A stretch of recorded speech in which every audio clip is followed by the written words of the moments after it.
Filmy Flashback with Dr. Manoj Salvekar.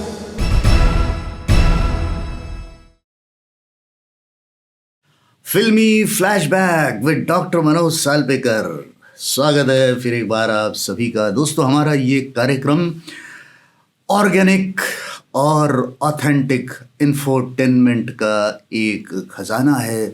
पुरानी फिल्मी यादों का, पर्दे के पीछे की बातें जितनी हमें पता चलती हैं, जितना हमने अभ्यास किया है, जितनी हमने जानकारियाँ हासिल की हैं, वो आप तक सही तरीके से पहुँचे, ये हमारा इरादा रहता है। और आप सबका जो प्यार हमें मिला है वो इस बात को दर्शाता है कि आप सबको हमारे ये कार्यक्रम पसंद आ रहे हैं, क्योंकि हर भाग में हम अलग अलग विषय को लेकर मनोरंजक जानकारियाँ आप तक प्रेषित करने की कोशिश करते हैं।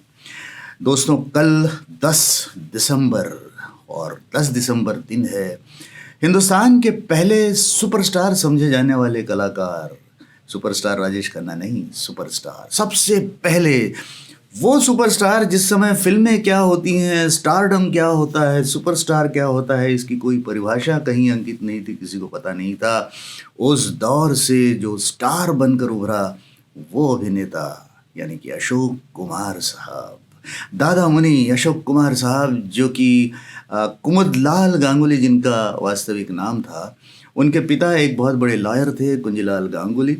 और जब वो छोटे थे, अशोक कुमार साहब कुछ 10-11 साल के थे, तब भागलपुर, जहाँ पर उनका जन्म हुआ था, वहाँ पर एक नाटक कंपनी आई और उस नाटक कंपनी का एक कलाकार नहीं था या एक नया रोल उसमें डालना था, तो छोटे से बच्चे कुमुदलाल को वहाँ पर बैठा दिया गया।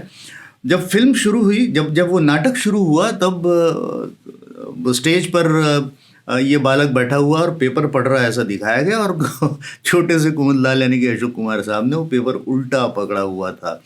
वे हास्य के पात्र बने, सारे लोग जानते थे, पहचानते थे, और ये कुमुद तो पढ़ना आता नहीं और उल्टा पेपर पकड़ के बैठा हुआ है, ऐसे कह के हंसी उनकी उड़ाई। बचपन की वो याद थी अशोक कुमार साहब की, और वो था उनका पहला अनुभव अभिनय का। उसके बाद ऐसा परिवार का निर्णय हुआ कि लॉ पढ़ें अशोक कुमार साहब, और क्रिश्चियन कॉलेज कलकत्ता में जाकर उन्होंने लॉ करने की कोशिश की। लेकिन उनका जो आकर्षण था वो अभिनय की तरफ पहले से रहा। उनके मित्र थे शशधर मुखर्जी, जो बॉम्बे टॉकीज़ में काम करते थे बम्बई में, और उनसे थोड़ी बहुत यानी उनकी जान पहचान थी, तो उसके चलते वो बम्बई आ गए। और बम्बई में आकर बॉम्बे टॉकीज़ के हिमांशु राय साहब से मिले, और हिमांशु राय साहब के साथ उन्होंने इच्छा जाहिर की अभिनय करने की। उस समय हिमांशु राय साहब जो थे वो जर्मनी से वापस आए हुए थे, और उनके साथ एक उनके जाने माने डायरेक्टर थे जिनका नाम था फ्रेस ऑस्टन। फ्रेस ऑस्टन साहब ने जब अशोक कुमार साहब का इंटरव्यू लिया, तब उन्हें गाना आता है, क्योंकि उस समय जो अभिनेता है उसे गाना आना चाहिए, तो अशोक कुमार साहब को गाना गाने लगाया। अशोक कुमार साहब गाना तो गाते थे, लेकिन फ्रेस ऑस्टन को उनका गाना बिल्कुल पसंद नहीं आया, और उन्होंने ये कहा अशोक कुमार साहब से कि तुम्हारा जो जबड़ा है वो बहुत चौड़ा है, और तुम कोई अभिनेता बनने के लायक, कलाकार बनने के लायक तुम्हारी शख्सियत नहीं है। थोड़ा सा दुखी हुए अशोक कुमार साहब, लेकिन हिमांशु राय साहब ने उन्हें उनके लैबोरेटरी में काम दे दिए। जो फिल्म वॉशिंग का काम जो होता है, वहाँ पर लैब असिस्टेंट के रूप में अशोक कुमार साहब वहाँ पर काम करने लगे। देखिए, समय का चक्र कैसा चलता है। उस समय बॉम्बे टॉकीज की एक फिल्म बन रही थी जिसका नाम था जीवन नैया, और नजबुल हक जो उस फिल्म के हीरो थे, वो बिल्कुल समय पर गायब हो गए, झगड़े हुए, जो भी हुआ हो, उन्होंने फिल्म छोड़ दी। अब हीरो कौन बनेगा, तो हिमांशु राय साहब ने अशोक कुमार साहब को पकड़ के हीरो बना दिया, और वो जीवन नैया फिल्म अच्छी खासी चल गई। उस समय के हिसाब से लोगों को पसंद भी आया अशोक कुमार साहब का अभिनय, और ऐसा करते करते अशोक कुमार साहब ने दूसरी फिल्म अछूत कन्या में काम कर लिया देविका रानी जी के साथ, और फिर अशोक कुमार साहब बन गए हीरो। मैं बन का पंछी बन के संग संग डोलूं रे। उनकी फिल्म किस्मत ने तो रिकॉर्ड बनाया था। वो ज़माना 1943 में करोड़ रुपए की कमाई किसी फिल्म ने की होगी, तो वो फिल्म थी किस्मत।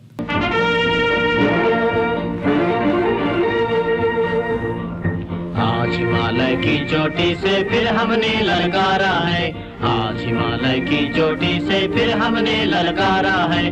दूर हटो, दूर हटो, दूर हटो है दुनिया वालों। अशोक कुमार साहब की अगर हम बात करें तो अशोक कुमार साहब के जीवन में बहुत सारी परेशानियां आई। एक ऐसा व्यक्ति जिसने 1935 से अपना करियर शुरू किया और 1997 में उनकी आखिरी फिल्म आई आंखों में तुम हो। 62 वर्ष का लगातार फिल्मी करियर किसी व्यक्ति का हो सकता है, वो अशोक कुमार साहब।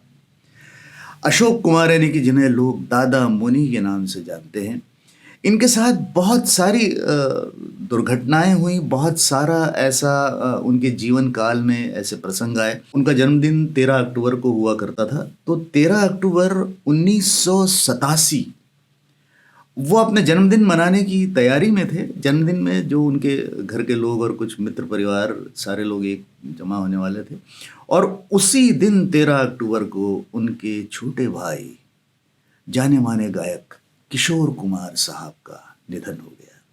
उसके बाद से आखिरी तक अशोक कुमार साहब ने अपना जन्मदिन कभी नहीं मनाया।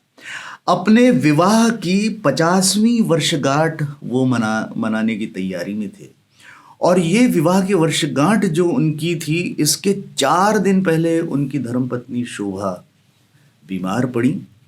उनकी बहुत इच्छा थी कि ये 50th एनिवर्सरी हम सेलिब्रेट करें, लेकिन 4 दिन पहले वो बीमार पड़ी और इस दुनिया को छोड़कर चली गई। कितनी ही बातें ऐसी हैं कि अशोक कुमार साहब को जो निराश कर सकती थी, लेकिन अशोक कुमार हिम्मत नहीं हारे और वो हमेशा स्ट्रगल करते रहे। एक बहुत अच्छे चित्रकार थे अशोक कुमार साहब, बहुत अच्छी चित्रकारी वो किया करते थे। अपने अभ्यास से वो डॉक्टर बने, यानी कि होम्योपैथी के बड़े अच्छे जानकार थे, लोगों को दवाएं देते थे, अपनी तकलीफ़ें भूलकर लोगों की तकलीफ़ें दूर करने का काम किया करते थे। चेस के बड़े अच्छे खिलाड़ी थे। कुल मिलाकर अशोक कुमार साहब का जीवन जो है वो पूरा ऐसा है कि जिसमें अलग अलग तरीके की भूमिकाएं, अलग अलग तरीके के कार्य, पिक्चर के साथ, फिल्मों के साथ पूरा समर्पित जीवन। ढेर सारे लोगों को उन्होंने प्यार दिया, ढेर सारे लोगों को जोड़कर वो आगे बढ़े। और 10 दिसंबर 2001 को अपने उम्र के 90 वर्ष की उम्र में वो इस दुनिया को छोड़कर चले गए। कल 10 दिसंबर है और आज हम उनकी याद करके हमारा ये कार्यक्रम उन्हें समर्पित कर रहे हैं। ऐसे कलाकार, ऐसे व्यक्ति बहुत बिरले होते हैं। उनका सम्मान हम हमारे शब्दों में जितना करें उतना कम है। हमारे शब्द शायद कम पड़े, लेकिन हम प्रणाम करते हैं दादा मुनि को, अशोक कुमार साहब को, और आज के इस कार्यक्रम को यहीं पर रोकते हैं।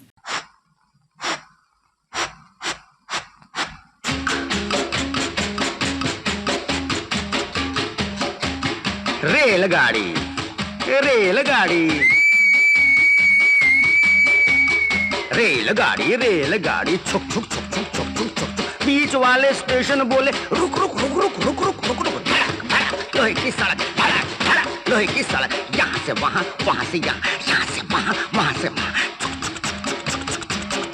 दोस्तों, एक और रिक्वेस्ट आप सभी से कि आप सब लोगों के हमारे पास जो कमेंट्स आ रहे हैं उससे हमारी हौसला अफजाई तो बहुत ज़्यादा हो रही है, इसमें कोई शक नहीं है। लेकिन आप सब्सक्राइब करते रहें, आप शेयर करते रहें और हमारे इस कार्यक्रम के बारे में कमेंट्स में हमें जानकारियाँ देते रहें, ताकि हम किस तरीके से कार्यक्रम को और अच्छा बनाएं इसकी कोशिश करें। तो विदा लेते हैं उस ऑथेंटिक ऑर्गेनिक इंफोटेनमेंट के कार्यक्रम से जिसका नाम है फिल्मी फ्लैशबैक विथ डॉक्टर मनोज सालपेकर।